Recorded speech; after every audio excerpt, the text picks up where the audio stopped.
Hello बच्चों, हमारे YouTube channel RV प्रसाद में आपका स्वागत है। दोस्तों, इसके पहले हमने विद्युत चुंबकीय प्रेरण चैप्टर में विद्युत चुंबकीय प्रेरण को पढ़ लिया है, प्रेरित विद्युत वाहक बल को पढ़ लिया है, लेंज के नियम को पढ़ लिया है और फैराडे के विद्युत चुंबकीय प्रथम नियम को पढ़ लिया है।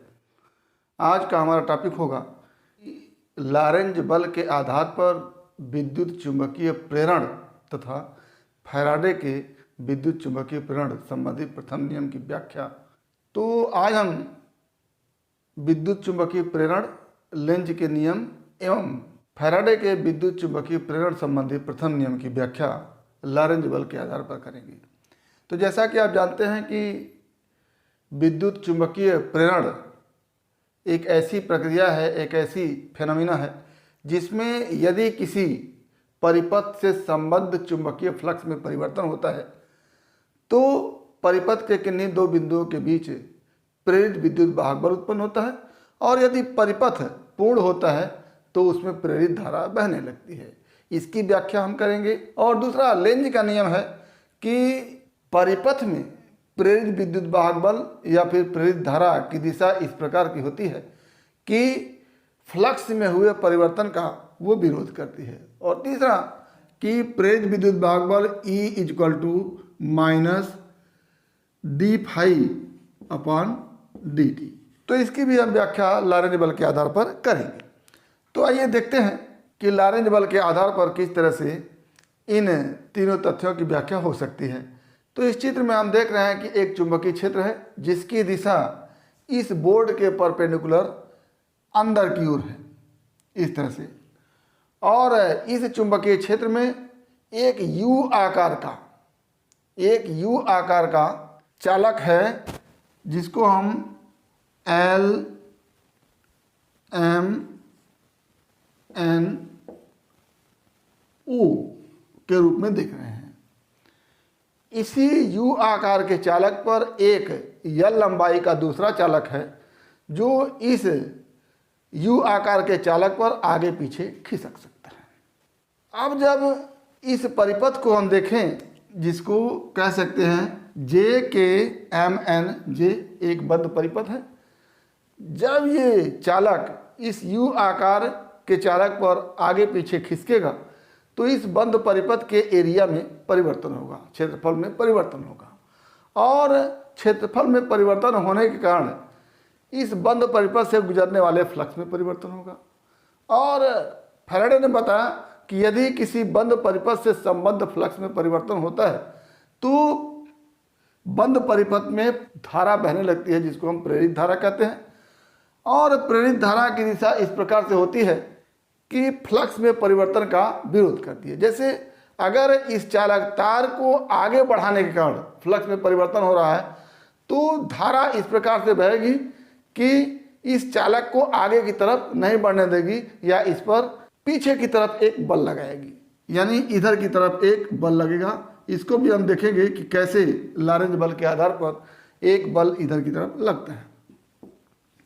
और तीसरा E = d∅/dt को भी हमको देखना है।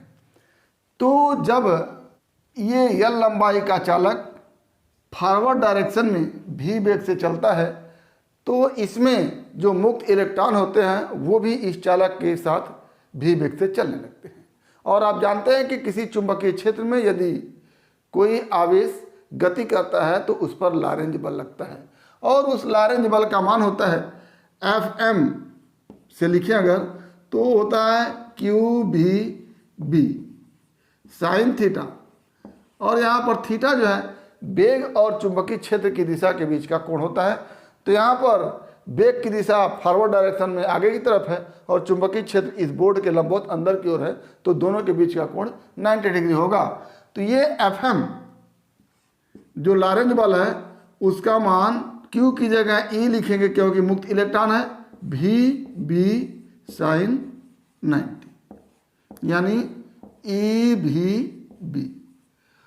और इस लॉरेंज बल की दिशा की बात करें तो दाएं हाथ के हथेली के नियम को लगाएंगे जिसमें चारों उंगलियों को चुंबकीय क्षेत्र की दिशा में करेंगे और अंगूठे को आवेश के गति की दिशा में करेंगे इस तरह से। तो अगर आवेश धन आवेश है तो उस पर लगने वाला बल हथेली से लगने वाले बल की दिशा में ऊपर की ओर होगा और यदि ऋण आवेश है तो इसके अपोजिट दिशा में बल लगेगा। तो चूंकि इलेक्ट्रॉन ऋण आवेश है तो इस पर लगने वाला बल नीचे की ओर, इसको हमने इस एरो से दिखाया है, यानी Fm की दिशा को दिखाया है जो ऋण आवेश पर लग रहा है। चूंकि ऋण आवेश नीचे की ओर गति कर रहा है तो इसके कारण अगर कोई धारा उत्पन्न होगी तो वो ऊपर की ओर होगी, ये धारा आई।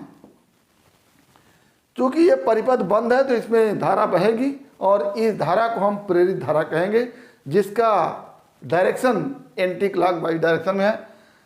तो क्या Fm के कारण मुक्त इलेक्ट्रॉन पर लॉरेंज बल के कारण इसके गति की दिशा क्लॉकवाइज या कह लें दक्षिणावर्त दिशा में आता है, प्रेरित धारा की दिशा वामावर्त दिशा में होगी। यानी एक चीज तो हम देख लिए कि यदि इस चालक तार को आगे की तरफ बढ़ाएंगे तो फ्लक्स में परिवर्तन होगा, फ्लक्स में परिवर्तन होने के कारण प्रेरित धारा उत्पन्न होगी जिसकी दिशा ऊपर की ओर होगी। और इसी को हम लॉरेंज बल के आधार पर देख लिए कि मुक्त इलेक्ट्रॉन पर लगने वाले बल की दिशा अगर डाउनवर्ड डायरेक्शन में है तो धारा की दिशा अपवर्ड डायरेक्शन में होगी, यानी एंटी क्लॉकवाइज डायरेक्शन में या वामावर्त डायरेक्शन में धारा बहेगी। और इसी को हम क्या कहेंगे, प्रेरित धारा कहेंगे। तो इस चालक तार के आगे बढ़ने के कारण फ्लक्स में परिवर्तन होता है, फ्लक्स में परिवर्तन के कारण इस बंद परिपथ में धारा बहती है जिसको प्रेरित धारा कहते हैं। ये विद्युत चुंबकीय प्रेरण होता है। जबकि लॉरेंज बल के आधार पर भी हम देख लिए कि मुक्त इलेक्ट्रॉन पर लगने वाले लॉरेंज बल की दिशा नीचे की ओर होगी और चूंकि परिपथ बंद है तो इलेक्ट्रॉन के गति की दिशा के विपरीत दिशा में धारा बहेगी, तो धारा ऊपर की ओर बहेगी। तो लॉरेंज बल के आधार पर हमने देख लिया कि धारा वामावर्त दिशा में बहेगी।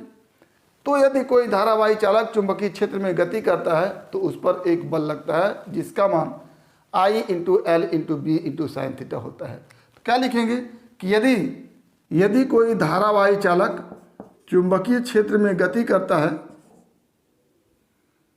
तो उस पर लॉरेंज बल लगता है जिसका मान ILB sin थीटा। अब साइन थीटा की बात करें तो L और B के बीच का जो कोण होता है उसी को हम थीटा के रूप में देखते हैं। तो L इस दिशा में है और B अंदर की ओर है तो थीटा का मान क्या हो जाएगा, 90 डिग्री हो जाएगा। तो क्या हो जाएगा, यहाँ से ILB होगा। और इस बल की दिशा की बात करें तो दाएं हाथ की हथेली का नियम लगाएंगे जिसमें हम चारों उंगलियों को चुंबकीय क्षेत्र की दिशा में और अंगूठे को धारा की दिशा में करेंगे तो लगने वाला बल हथेली से लगने वाले बल की दिशा में होगा, यानी इस चालक पर लगने वाला बल इधर की ओर होगा, यानी ये बल इधर की ओर लगेगा। और लेंज के नियमानुसार धारा की दिशा इस प्रकार से होती है कि फ्लक्स में परिवर्तन का विरोध करती है। तो प्रेरित धारा इस चालक तार के आगे बढ़ने के कारण उत्पन्न हो रही है या फिर फ्लक्स में परिवर्तन के कारण उत्पन्न हो रही है। इस धारा के कारण जो इस पर लगने वाला बल है इस चालक की गति का क्या करेगा, विरोध करेगा। तो हम लॉरेंज बल के आधार पर हम देख रहे हैं कि इस चालक में गति का ये बल क्या करता है, विरोध करता है। जो कि लेंज ने भी बताया कि धारा इस प्रकार से बहेगी कि फ्लक्स में परिवर्तन का विरोध करेगी। तो फ्लक्स में परिवर्तन इसी गति के कारण है, तो गति का क्या कर रहा है, ये जो लॉरेंज बल लग रहा है वो विरोध कर रहा है। तो ये लेंज का नियम हो गया। आगे हम देखेंगे कि कैसे प्रेरित विद्युत वाहक बल E = d∅/dt हो जाता है, इसको देखेंगे। तो जैसे बल लगने वाला बल F = ILB हो गया। ये बल इस दिशा में लग रहा है, इसके बावजूद इस चालक को हम अगर इस दिशा में गतिशील करना चाहें तो इस बल के बराबर परंतु विपरीत दिशा में बल हमको अपोजिट दिशा में लगाना पड़ेगा। तो अगर इस चालक को Δx डिस्टेंस विस्थापित करना हो तो इस चालक पर किया गया कार्य कितना हो जाएगा उसको देखेंगे। तो क्या लिखेंगे कि चालक पर लगने वाले बल F के विरुद्ध यदि चालक में Δx विस्थापन दिया जाए तो चालक पर किया गया कार्य क्या लिखेंगे, Δw equal to F into delta X, और ये हो जाएगा delta W equal to I L B into delta X. अब यहां से हम डेल्टा डब्लू इक्वल टू लिख सकते हैं I into delta T into L into B into delta x. यहां पर डेल्टा टी से गुणा किया है तो यहां पर डेल्टा टी से क्या कर देंगे, भाग दे देंगे, और इसको हम लिख सकते हैं delta W equal to Q बराबर आई टी होता है, तो I into delta T equal to क्या हो गया, delta Q into L into delta x into B by delta T. अब यल लंबाई का ये चालक तार है, इसको डेल्टा एक्स दूरी तक विस्थापित किया गया है, तो इस जो एरिया में परिवर्तन होगा, पहले एरिया इतना था, अब एरिया इतना हो गया, तो इस एरिया में ये एरिया क्या हो गया, बदल गया, और इस एरिया का मान अगर हम डेल्टा ए लिखें तो डेल्टा ए इक्वल टू क्या हो जाएगा, एल इंटू डेल्टा एक्स। तो एल इंटू डेल्टा एक्स क्या हो जाएगा, डेल्टा ए हो जाएगा। तो यहाँ से लिखेंगे delta W equal to delta Q into delta A into B upon delta T. यहाँ से होगा delta W equal to delta Q into B into delta A, B into A जानते हैं आप, चुंबकीय फ्लक्स होता है, तो बी इंटू डेल्टा ए हो जाएगा delta five upon delta T. अगर हम डेल्टा क्यू को इधर ले जाएं तो क्या हो जाता है, delta W upon delta Q equal to delta five upon delta T. अब चूंकि ये कार्य इस चालक पर किया जाता है इसलिए निगेटिव में होगा, तो यहाँ पर हम निगेटिव लगा देते हैं। अब ये delta W upon delta Q क्या हो गया, एकांक आवेश को स्थानांतरित करने में किया गया कार्य, जिसको हम विभवांतर कहते हैं।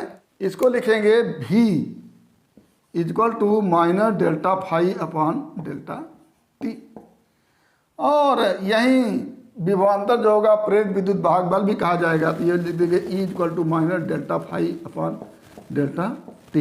ये क्या है, फैराडे का विद्युत चुंबकीय प्रेरण का प्रथम नियम है।